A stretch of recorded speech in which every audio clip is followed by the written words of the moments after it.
बिस्मिल्लाहिर्रहमानिर्रहीम, अस्सलाम वालेकुम। उम्मीद है आप लोग जहाँ भी होंगे खैरियत से होंगे। आप यूट्यूब चैनल देख रहे हो, मेरा नाम है अब्दुल रहमान। नाज़रीन, आज हम बात करेंगे जो हमारी पहली स्टोरी है। इमरान खान साहब ने कल रात अमरीकी सहाफ़ियों को इंटरव्यू दिया। उसके बाद जो है उनके जो इंटरव्यू के कुछ उसको उठाया गया और उसके बाद हमारे मीडिया में कुछ चैनल्स हैं जिन्होंने उसको एक अजीब सा रंग देने की कोशिश की। इसके ऊपर बात करेंगे। उसके बाद फिर GH और इमरान खान साहब में टेंशन चल रही है PTI हुकूमत में और फौज में जो है पिछले कुछ कई दिनों से जो है इसके ऊपर बात हो रही है। और कल रात जो है एयर न्यूज़ के प्रोग्राम में अरशद शरीफ साहब ने भी इसके ऊपर बात की। तो आज हम इसके ऊपर भी थोड़ी सी बात करेंगे। और जो लास्ट स्टोरी होगी वो हमारी G20 ममालिक का इजलास हुआ है। उन्होंने अफगानिस्तान की जो एक ह्यूमैनिटेरियन क्राइसिस आया हुआ है उसकी एड को दोबारा जारी करने का फैसला कर दिया है, फैसला कर लिया। और वो कह रहे हैं कि जी हम अफगानिस्तान की जो अवाम है उनको तना नहीं छोड़ सकते, तो उनकी जो मदद है हम जारी रखेंगे। तालिबान की हुकूमत को तस्लीम ना करना या ना करना भी ये बात की बात है, लेकिन हम अफगानिस्तान की जो अवाम है उसकी जो एड है वो हम जारी रखेंगे। तो इसका भी फैसला हो गया, आज इसकी भी तफसील बताएंगे। और ये जो हमारी पहली दो स्टोरीज हैं इनके ऊपर भी बात करेंगे। इससे पहले अगर आप लोगों ने मेरे चैनल को सब्सक्राइब नहीं किया तो रेड बटन को प्रेस कर लें और बेल आइकॉन को भी प्रेस कर लें ताकि लेटेस्ट अपडेट्स आप लोगों को मिलती रहें और ये जो हमारा ताल्लुक है ऐसे ही जुड़ा रहे। अब सब पहले हम बात कर लेते हैं GH और इमरान खान साहब में जो टेंशन है वो उसकी असल वजह क्या बनी है। दरअसल जब जनरल फैज़ हमीद साहब को कोर कमांडर बनाया गया पेशावर और उसके बाद जनरल नदीम साहब जो उनको DGIS से जब तैनात किया गया तो उसका जो फैसला होता है और रिटर्न जो फैसला होता है जब वो समरी वज़ीर आज़म हाउस भेजेगी तो उसके ऊपर अभी तक साइन नहीं हो सके और उनकी जो तैनाती है जनरल नदीम अंजुम साहब की वो अभी तक जो है वो रुकी हुई है।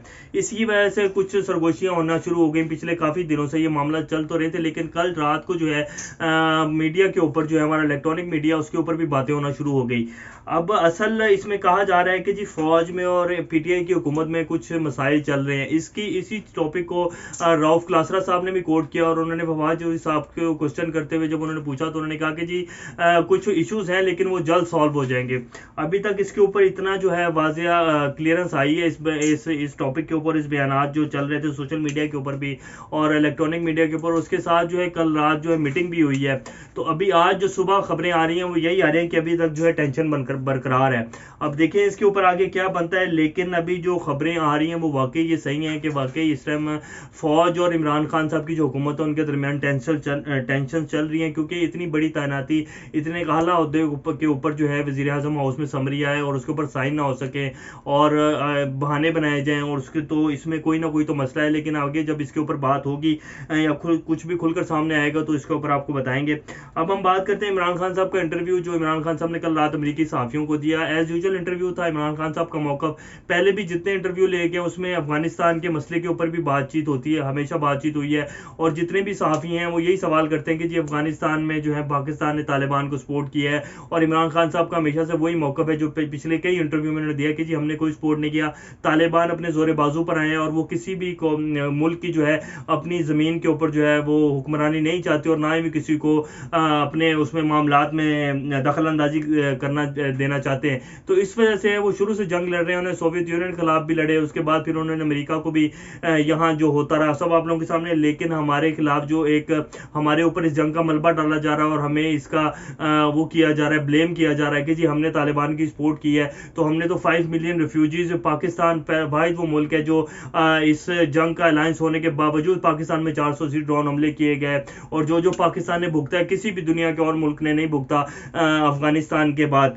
तो ये इमरान खान साहब कटे थे। लेकिन उसमें जब वो पश्तूनों की बात हुई तो सहाफ़ी ने क्वेश्चन किया कि जी आपने कहा कि जी पश्तून जब पाकिस्तान के ऊपर ड्रोन हमले हुए 480 ड्रोन हमले हुए तो उसके बाद जो यहाँ के पश्तून थे उन्होंने अफगान तालिबान का साथ देने का फैसला किया और फिर उन्होंने ही जो है पाकिस्तान के ऊपर हमले किए। तो उन्होंने कहा जी ये बात बिल्कुल सही है, जब आप किसी के ड्रोन हमले हुए तो पश्तून जो है जितने कबाइल हैं उनका अफगानिस्तान से लिंक है, उनके ख़ानदान है, उनकी रिश्तेदारी हैं। तो उन्होंने लाजमी बात है वो जब 9/11 हुए और अमेरिका यहाँ के घुसा तो उन्होंने सबने यही फैसला किया कि जी हम अफगान तालिबान के साथ खड़े हैं।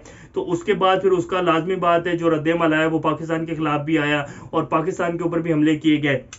तो उन्होंने इस कॉन्टेस्ट में बात की और उन्होंने कहा कि जो नाराज पश्तून है वो हमारे भाई हैं। लेकिन जो फिर कुछ चैनल्स के ऊपर मैं नाम ले ही लेता हूँ, जियो के ऊपर खास तौर पे स्लाइड चलाई गई कि पश्तूनों ने जो है वो पाकिस्तान के ऊपर हमले किए और 9/11 के बाद पश्तून जो है वो पाकिस्तान के खिलाफ हो गए। ये आपकी स्क्रीन के ऊपर स्लाइड चल भी रही है। तो इसको फिर कोट किया गया सोशल मीडिया के ऊपर काफ़ी। तो ये हमारे मीडिया के हालात हैं और इस तरह का जो है मौक़िफ़ जो है ख़ास तौर पर जियो और कुछ चैनल्स हैं जो कि वाजिया जो है नून लीग का मौक़िफ़ बनाकर पेश करते हैं, हमारी आवाम को दिखाते हैं। तो उनके ये काम है। तो इस तरह का जो है मौक़िफ़, लेकिन इमरान खान साहब का मौक़िफ़ जैसे पिछले इंटरव्यूज़ में हमेशा से क्लियर रहा है, इस इंटरव्यू में भी उन्होंने बाकायदा अमेरिका को सही तरह झाड़ा है जैसे झाड़ने का हक होता है। और फिर उनसे क्वेश्चन किया गया कि जी बाइडन के साथ आपके ताल्लुकात कैसे हैं और बाइडन एडमिनिस्ट्रेशन से आपके मुल्क के ताल्लुकात कैसे हैं, तो उन्होंने फिर उस बात को कोट किया कि जी अभी इनकी नायब वज़ीर ख़ारजा आई हुई थी, उनके साथ बड़े अच्छे मूड में बातचीत हुई है और हमारे जो वज़ारत ख़ारजा के ऑफिस के लोग हैं और फिर हमारे जो सिक्योरिटी ऑफिशियल्स हैं उनके अमेरिका के साथ बातचीत चल रही है अफगानिस्तान के हवाले से। तो बाइडन अभी मसरूफ़ हैं, जब वो फ्री होंगे या जब उन्हें टाइम मिलेगा तो वो कॉल कर लेंगे, मुझे भी कोई जल्दी नहीं उनसे बात करने की। तो ये एक बड़ा अच्छा इंटरव्यू था। अब हम बात करेंगे जो हमारी आज की लास्ट स्टोरी है, G20 ममालिक ने जो आज उनका एक वॉइस ऑफ अमेरिका ने इसको कोट किया है और ये बताएंगे हम आपको कि humanitarian crisis in Afghanistan, Italian prime minister Mario Draghi is hosting the summit with UN secretary general Antonio Guterres, US president Joe Biden, Indian prime minister Narendra Modi and leaders from European Union G20 nations among those expected to participate. EU foreign policy chief Josep Borrell pledged help Monday. अभी इनके जो foreign policy के chief है यूरोपीय union के, वो कह रहे हैं कि जी हमने फैसला किया है saying at an EU ministerial meeting that the humanitarian and socio economic situation Afghanistan is on the verge of collapse, कि बहुत बुरी हालत है इस टाइम अफगानिस्तान की इकोनॉमी की और ह्यूमैनिटेरियन क्राइसिस बहुत ज़्यादा है। तो today we agreed on having a calibrated approach to give direct support to the Afghan catastrophe while certainly not recognise the Taliban. Borrell said we will deliver the aid through our multilateral partners while respecting our agreed principles of engagements. तो उन्होंने कहा कि जी हम अफगानिस्तान में तालिबान की हुकूमत को तस्लीम ना करना या ना करना ये अभी बात की बात है, लेकिन हमने जो फैसला हुआ इस मीटिंग में यही हुआ कि हमारे जितने भी पार्टनर्स हैं हम उनके साथ मिलकर जो है डायरेक्ट अफगान अवाम की मदद करेंगे। और वो कैसे करेंगे? मुख्तलिफ NGOs के जरिए, जो उनके कुछ अदारे बने हुए उनके जरिए जाके तो अफगान अवाम की जो एड पहले चल रही थी उसके हिसाब से अफगानिस्तान की दोबारा से इमदाद शुरू कर दी जाएगी। दरअसल मैं आपको बताता चलूँ कि अफगानिस्तान पिछले 20 साल में जब से अमेरिका आके घुसा और उसके बाद भी सोवियत यूनियन का, तो अफगानिस्तान की इकॉनमी हमेशा से कोलैप्स ही रही है। तो अफगानिस्तान में जितनी भी अवाम है उनको 70% जो उनका एक आप कह लें कि उनके जीने का जो सर्कल, उनकी ज़िंदगी का जो सर्कल चलता था वो अमेरिकन और बाहर यूरोपीय ममालिक की एड्स के ऊपर ही हमेशा से चलता आया है। तो जब तालिबान ने आके उसको कंट्रोल किया काबुल का, तो उसके बाद ये जितनी भी एड्स हैं पूरी दुनिया की तरफ से इसको बंद कर दिया गया, जिसकी वजह से ये पिछले 5 से 6 में बहुत ज़्यादा इकोनॉमिक क्राइसिस और उसके बाद ह्यूमैनिटेरियन क्राइसिस बहुत ज़्यादा शिद्दत इख्तियार कर गया। तो अब जो है ये यूरोपीय यूनियन ने भी फैसला कर लिया कि जी हम फौरी तौर पर जो है वो एड दोबारा से उसको शुरू करने जा रहे हैं और अफगानिस्तान के अवाम जो है उसको तनहा नहीं छोड़ेंगे।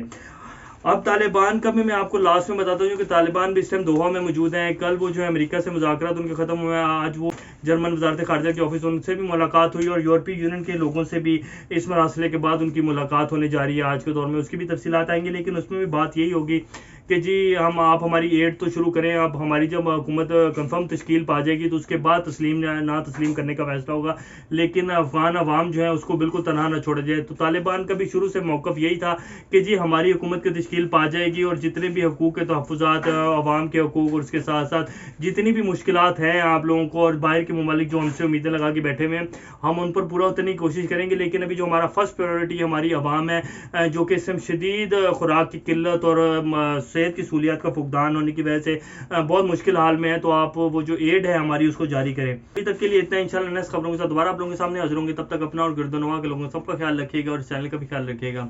अल्लाह हाफिज़।